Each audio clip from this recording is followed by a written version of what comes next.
I never thought I'd be writing something like this, but here I am. My name is Jake, and I'm the husband who found out his wife, Sarah, was cheating on him with a car wash worker. It feels surreal even saying it out loud, but life has a way of throwing you curveballs you never see coming. So let me give you some context. Sarah and I had been married for 6 years. At first, things were great. We were young, adventurous, and completely in love. Our friends used to joke about how we were the perfect couple. I was working as a project manager at a tech firm, and Sarah was a part-time marketing executive. Life was comfortable and we had our routines. We'd go out for dinner every Friday, binge-watch shows on weekends, and take vacations when we could. But lately, I had noticed some changes in her. At first, I brushed them off. She started spending more time at the gym, which was fine. I supported her fitness journey. But then she began showing up late from work, claiming she was stuck in meetings. I noticed her phone had a password, something she never bothered with. Before, small things, right? I told myself I was being paranoid. It was just a phase. Maybe she was stressed about her job. But deep down, I felt an itch of doubt. One Friday evening, I got home early, excited to surprise Sarah with dinner. As I walked through the door, I noticed her phone buzzing on the kitchen counter.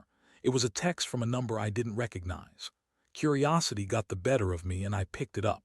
I wish I hadn't. The message said, "Can't wait to see you tonight. I'll make sure to wash it extra well for you." Winking face, my stomach dropped. I felt like I had been punched in the gut. It didn't take a genius to figure out who you was. In that moment, my heart raced and all the signs I had ignored came flooding back. I confronted Sarah when she walked in. Her face went pale when she saw me holding her phone, and I could see the gears turning in her head. She quickly tried to dismiss it, saying it was just a joke, a misunderstanding. But I could see the guilt written all over her face. I demanded the truth, and after what felt like an eternity, she finally admitted to it. Sarah had been seeing this guy Tom who worked at the car wash near our house. Her excuses were weak. She claimed it was just physical, a fling that meant nothing. "You know how stressed I've been, Jake," she said, her voice dripping with insincerity. "I just needed some excitement."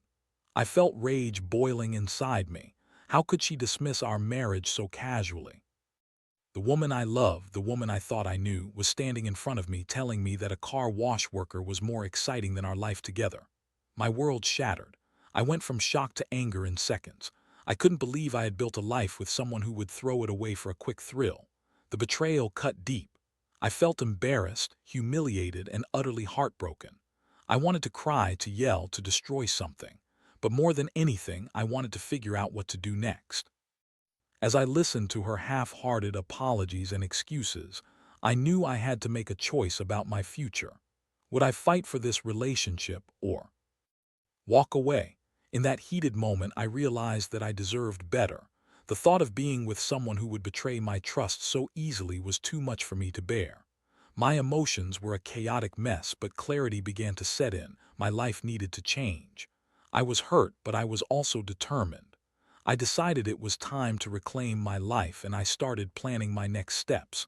What would my revenge be? Would it just be about my heart or more? I knew I had the upper hand now, and I was ready to play my cards right. After that night, I felt like a different person. The emotional turmoil was exhausting, but it also ignited something deep within me, a need for revenge, a desire to show Sarah that I wouldn't sit back and let her walk all over me. I was done being the nice guy. I wanted her to feel the weight of her betrayal, the impact of the choices she had made. In the days that followed, Sarah tried to act as if everything could return to normal. She insisted on talking about our relationship, claiming that this was just a momentary lapse in judgment. "Jake, I love you. I made a mistake," she would say.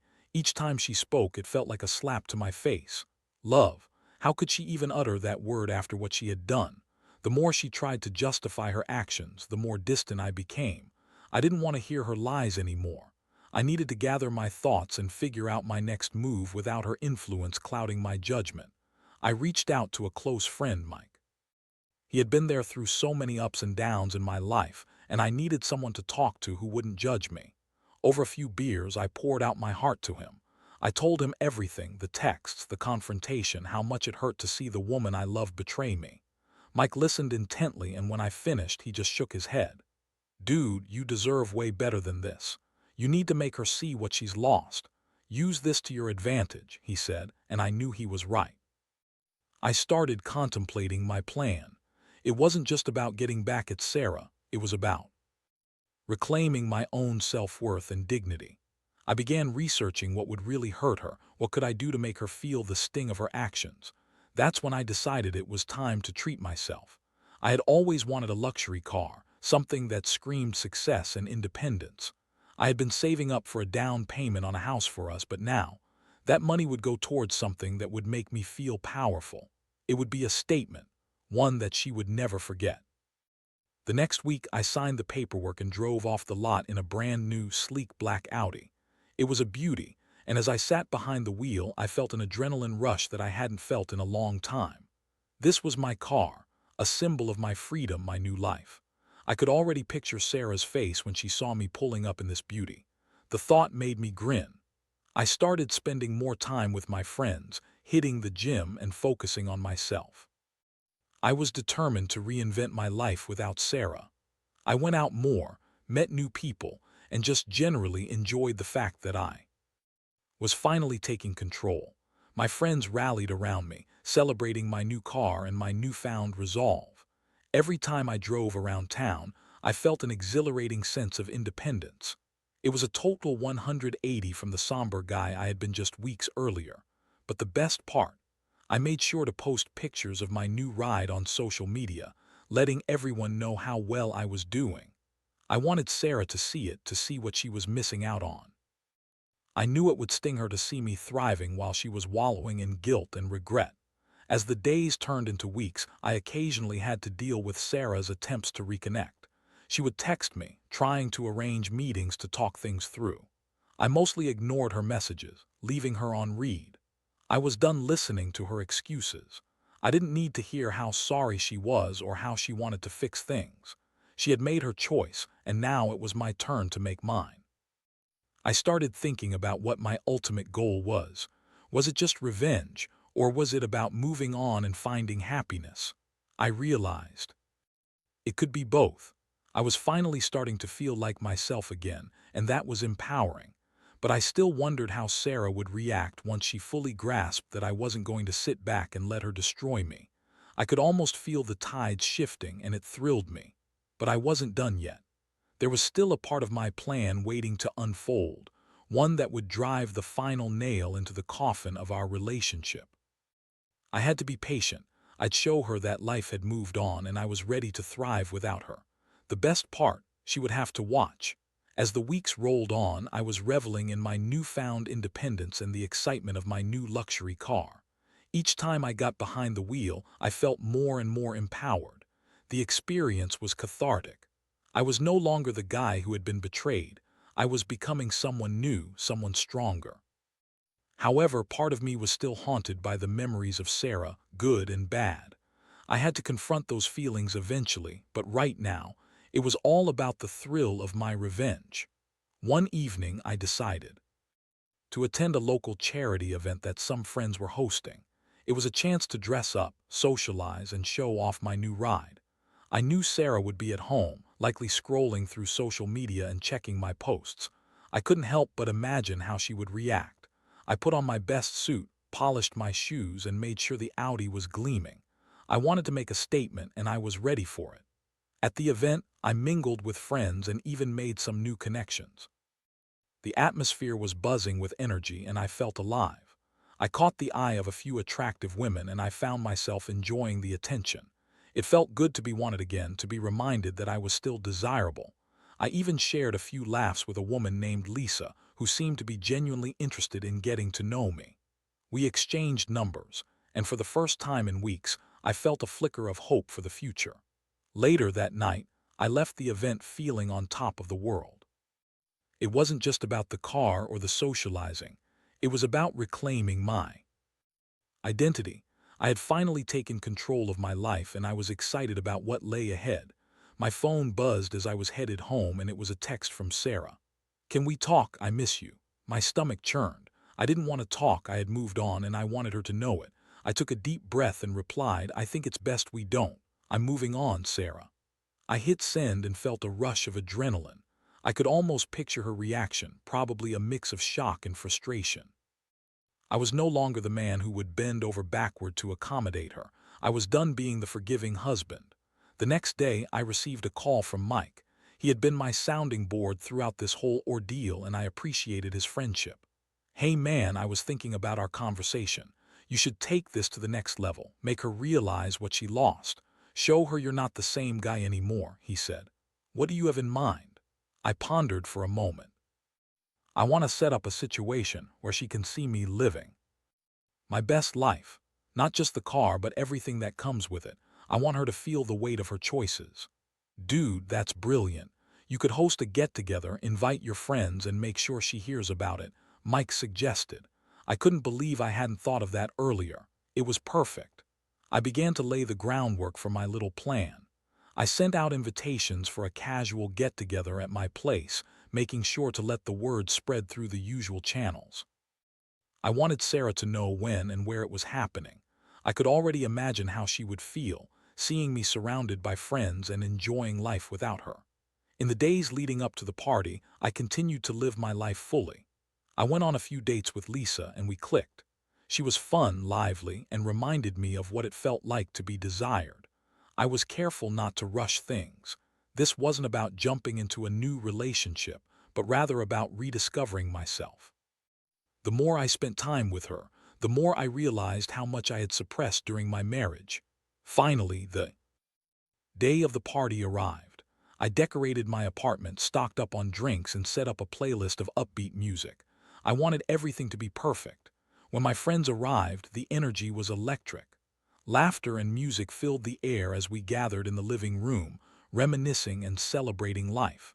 I felt a surge of confidence as I watched my guests enjoy themselves. Then, just as I had hoped, Sarah showed up. I glanced towards the door, and there she was, looking a bit disheveled but trying to put on a brave face. She scanned the room, and when her eyes landed on me, I could see the shock register on her face. I was surrounded by friends, laughter, and the unmistakable aura of someone who had moved on. "Jake," she said, her voice somewhat shaky. "I didn't know this was happening." "I thought I'd throw a little get-together," I replied casually. "Just catching up with friends." I could feel her gaze burning into me as she tried to feign indifference. I was living my life, and she was witnessing my transformation in real time. As the night wore on, I made sure to keep the atmosphere light and fun. I introduced Sarah to some of my friends, and I could see her discomfort grow as she realized just how well I was doing without her. I wanted her to understand that I was perfectly fine on my own. The longer she stayed, the more I could see the facade she was trying to maintain wearing thin. In the back of my mind, I knew I was making an impact. This was the moment of reckoning for her, the point where she would realize the gravity of her choices. I couldn't wait to see how it would all play out. It was just the beginning of my revenge, and I was ready for whatever came next.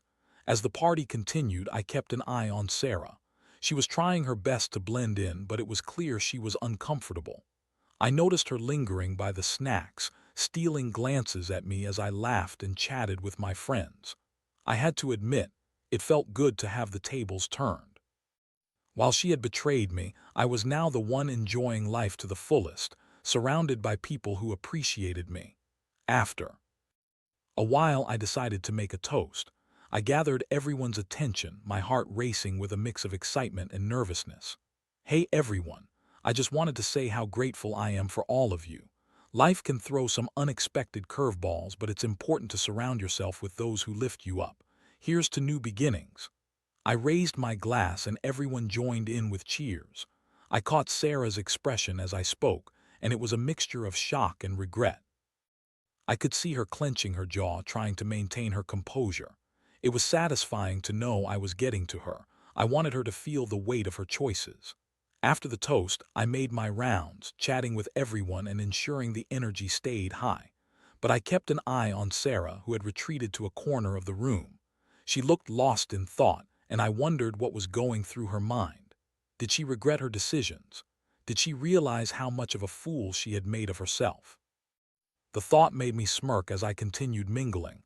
Eventually, Sarah approached me. Her demeanor had shifted. She was no longer pretending to be nonchalant. "Can we talk?" she said, her voice low and serious. "Sure," I replied, unable to hide my amusement. "Let's step outside." We moved to the balcony where the cool night air surrounded us. I leaned against the railing, trying to appear casual while internally reveling in the moment. "I didn't expect to see you like this," she started, clearly flustered. "You seem happy." "I am," I said, crossing my arms. "It's amazing how much better life gets when you stop letting people walk all over you." Her expression faltered, and for a brief moment I saw the vulnerability in her eyes. "Jake, I made a huge mistake. I really messed up. I just want to fix things," she pleaded. "Fix things?" I scoffed, shaking my head. "You had your chance. You made your choice, Sarah. I'm not the same guy who would forgive you so easily." "Please," she continued, her voice rising slightly. "I've realized how stupid I was. I miss us, I miss you." I leaned in closer, my voice low and steady. "Then why did you throw it all away for some car wash worker? You could have had me and you chose a fling instead." The anger bubbled up in me again, but I kept it in check.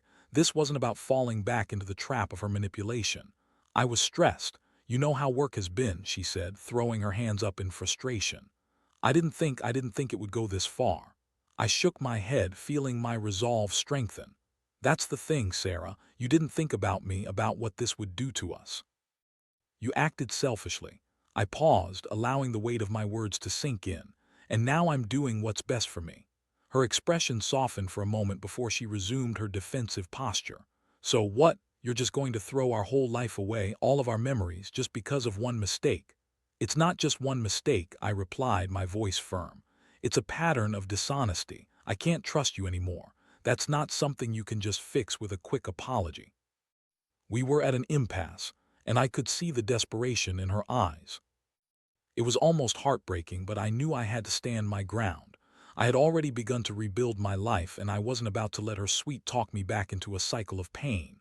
"Just think about it," she said, her voice pleading. "We can make this work. I promise I'll do better." I took a deep breath, trying to keep my emotions in check. "Have you thought about how this looks to everyone else? How they'll see you? They know what you did. You think I want to go back to that?" I could see her mouth tighten into a line, the reality of her situation hitting her. In that moment, I felt a surge of satisfaction. I was finally standing up for myself, and she was beginning to realize the consequences of her actions.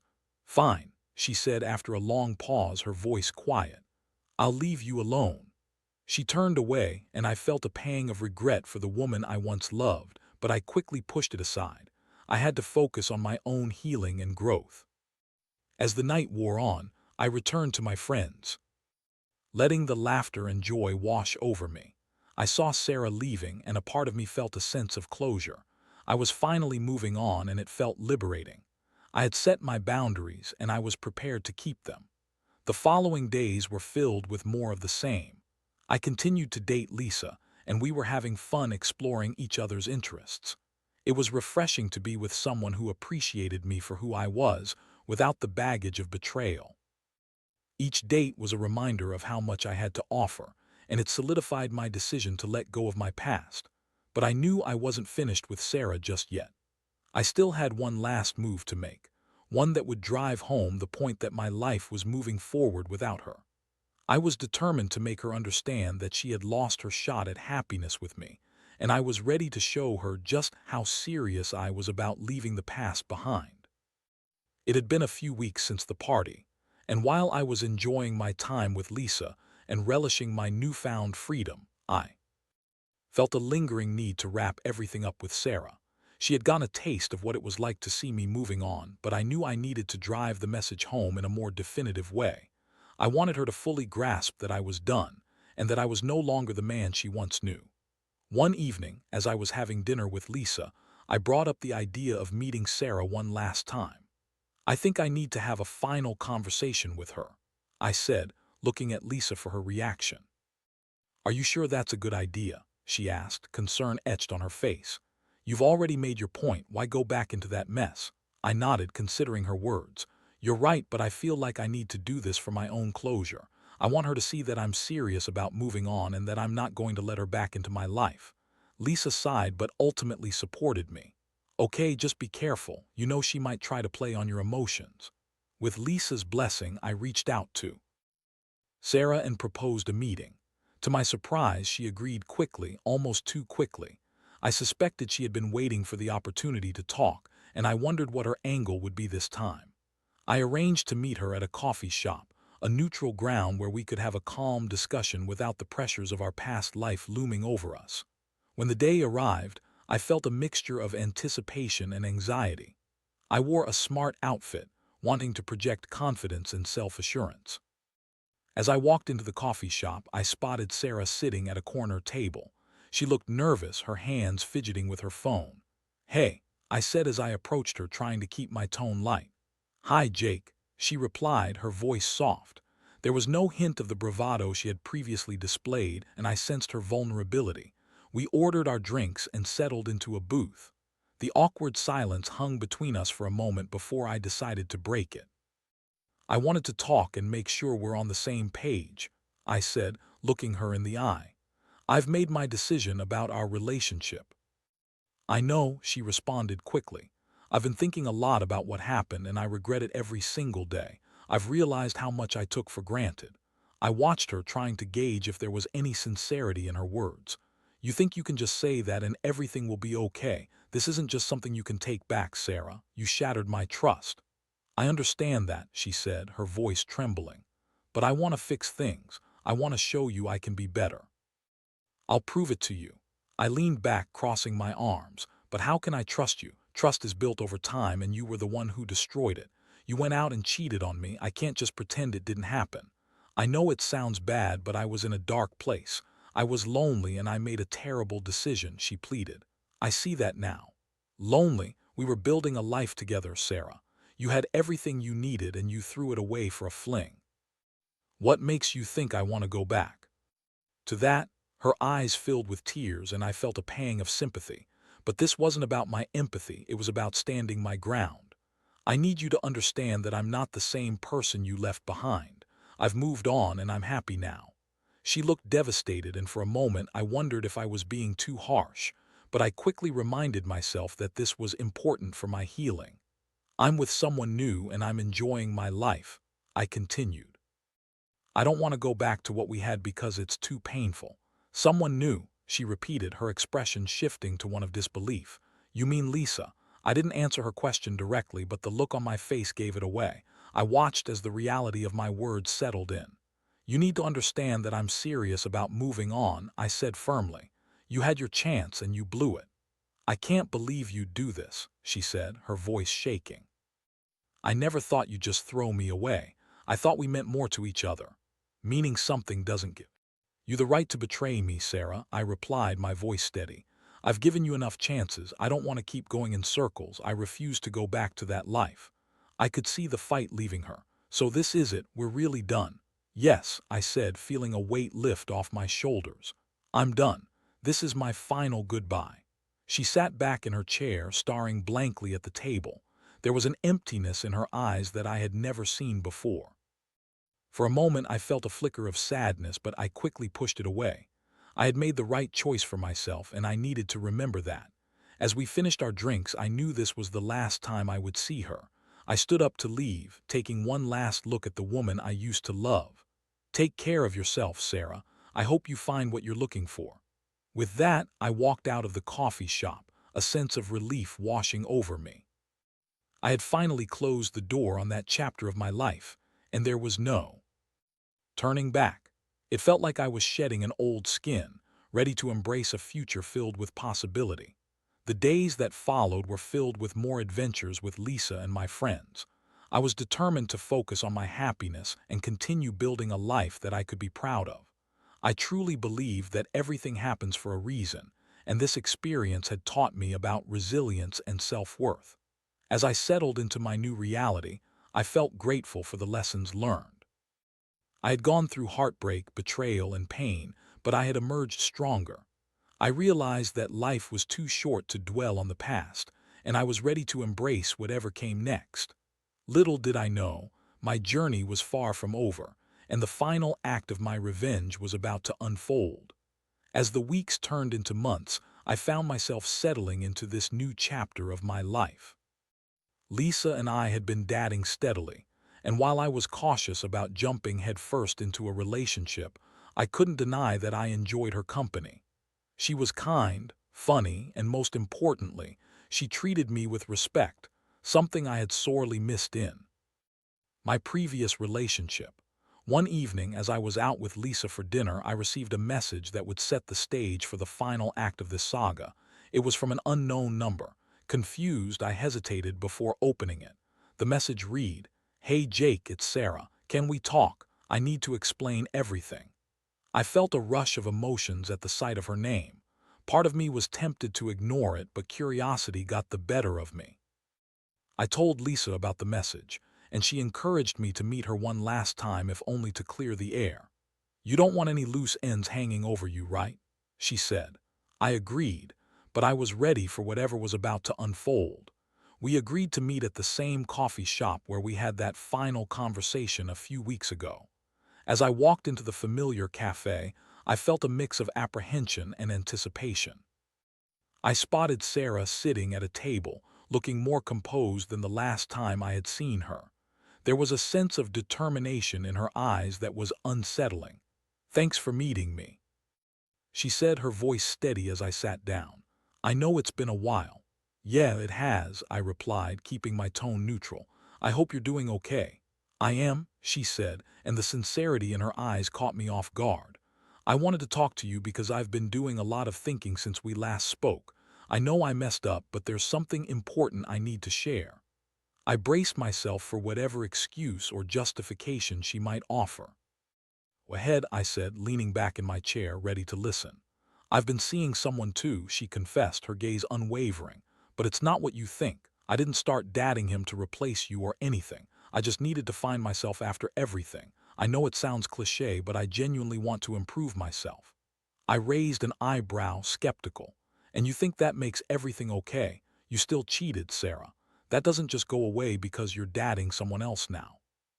"I know," she said, her voice trembling slightly. "But I want you to understand that I've realized how toxic I was in that relationship, and I want to change.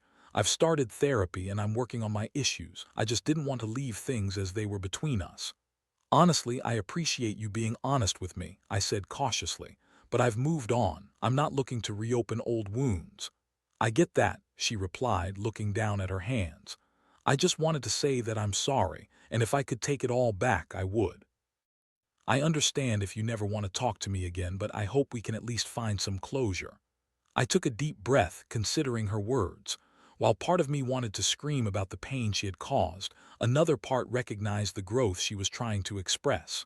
"Closure is important," I replied slowly. "But it's not something I can give you. I've already moved on with my life and I'm happy.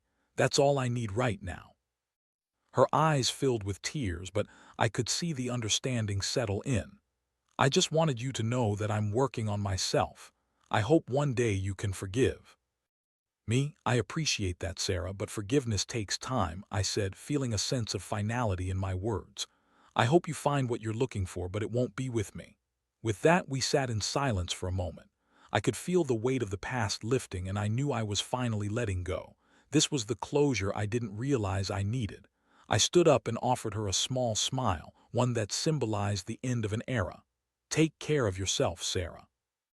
As I walked out of the coffee shop, a wave of relief washed over me. I felt unburdened, as though I had finally closed the door on the past. My thoughts shifted back to my life with Lisa, and the excitement of building something new with her. The weight of resentment had been lifted, and I was ready to embrace the future.